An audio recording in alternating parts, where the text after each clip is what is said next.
Hello guys, இந்த வீடியோவில் நம்ம எதை பற்றி பார்க்க போகிறோன்னா ஐடிஎஃப்சி ஃபர்ஸ்ட் பேங்க்கில் இன்வெஸ்ட் பண்ணலாமா வேணாமாங்கிறத பார்க்கலாம். சரி வாங்க வீடியோக்குள்ளே போகலாம். அதுக்கு முன்னாடி பார்த்தீங்கன்னா டெக்னிக்கல் அனலைஸ் பார்க்கலாம். பார்த்தீங்கன்னா 1 வீக் ஃப்ரேமில் வச்சுருக்கேன். அதில் பார்த்தீங்கன்னா உங்களுக்கு தெரியும் ஒரு சேனல் பேட்டர்ன் மாதிரி வந்திருக்கிற மாதிரி காமிச்சிருக்காங்க. அதில் பார்த்தீங்கன்னா கரெக்டாக சப்போர்ட் பாயிண்டில் வந்து ட்ரேட் ஆகிட்டு இருக்கிற மாதிரி காமிச்சிருக்காங்க. இப்போ கரெக்டாக சப்போர்ட் பாயிண்டில் ரிசல்ட் வேறு வந்திருக்கு. நாளைக்கு எப்படி போகும்னு தெரில, மேலே போகுமா கீழே போகுமான்னு தெரியல. ரிசல்ட் நல்லதாக வந்திருக்கான்னு பார்த்தீங்கன்னா போன குவார்ட்டரை விட இந்த குவார்ட்டரை கம்பேர் பண்ண வந்து நல்லதாக வந்திருக்கிற மாதிரி காமிச்சிருக்காங்க. நாளைக்கு தான் தெரியும் எப்படி ரிசல்ட் வரணும். இங்கேருந்து பார்த்தீங்கன்னா அந்த ரெசிஸ்டன்ட் பாயிண்ட் போனாலே 15% கிட்ட கிடைக்கிற மாதிரி காமிச்சிருக்காங்க. இன்னும் பல ஹைனா போணுச்சுன்னா எவ்வளோ கிடைக்குன்னு தெரில.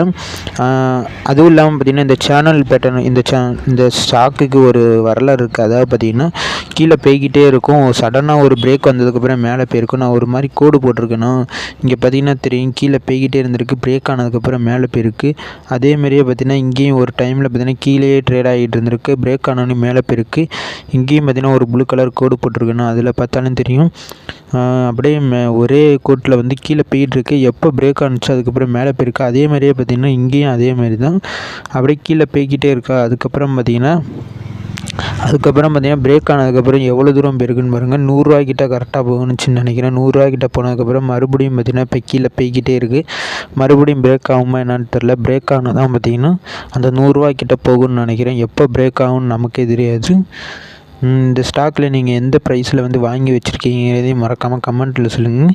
அதுக்கப்புறம் பார்த்திங்கன்னா 1 டே ஃப்ரேமில் வச்சு பார்க்கலாம். இப்போ 1 டே ஃப்ரேமில் வச்சு பார்த்திங்கன்னா 1 டே ஃப்ரேமில் வச்சு பார்க்கலாம். இப்போ பார்த்திங்கன்னா உங்களுக்கு தெரியும் நல்லா மேலே போயிருந்துருக்கு. கரெக்டாக பார்த்திங்கன்னா 61.50 கிட்ட இருந்து பார்த்திங்கன்னா 62 புள்ளிக்கிட்ட மேலே போயிருக்கு. 1 மினிட்டில் வச்சுருக்கேன்னா இருங்க, 1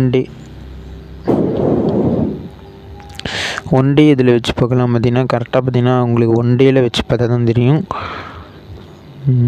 கரெக்டாக பார்த்திங்கன்னா இதுவே பார்த்திங்கன்னா ஒரு சேனல் பேட்டர்ன் மாதிரி தான் மேலேயும் கீழேயும் போயிட்டு வந்திருக்கு. இப்போ பார்த்திங்கன்னா கரெக்டாக சப்போர்ட் பாயிண்ட்டுக்கிட்ட வந்து கீழே வந்திருக்கு.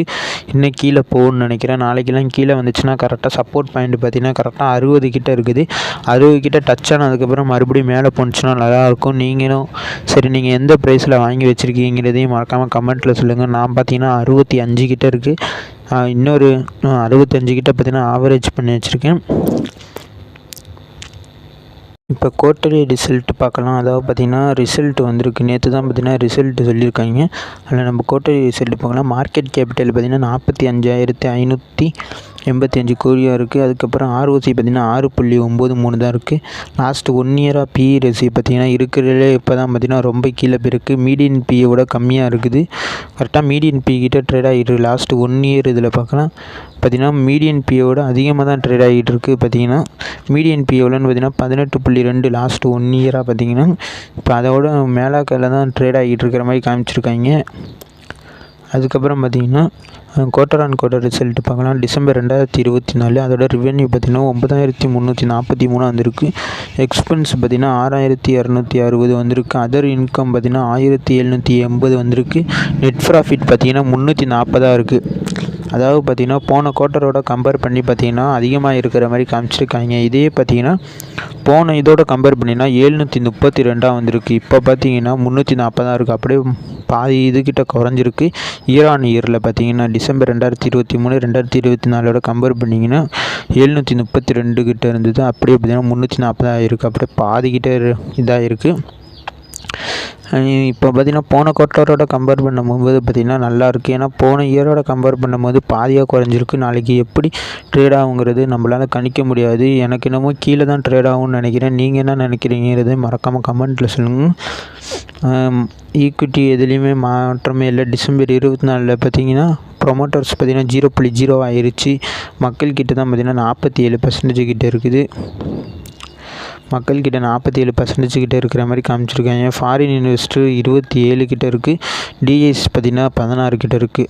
போன குவார்ட்டரோட கம்பேர் பண்ணும்போது பார்த்திங்கன்னா அதிகமாக இருக்கிற மாதிரி காமிச்சிருக்காங்க. ஏன்னா பப்ளிக் கிட்ட தான் நிறையா இதுக்கு இருக்கிற மாதிரி காமிச்சிருக்காங்க. என்னன்னு தெரில. சரி கைஸ், இந்த வீடியோ பிடிச்சிருந்தால் மறக்காமல் லைக் பண்ணுங்கள்.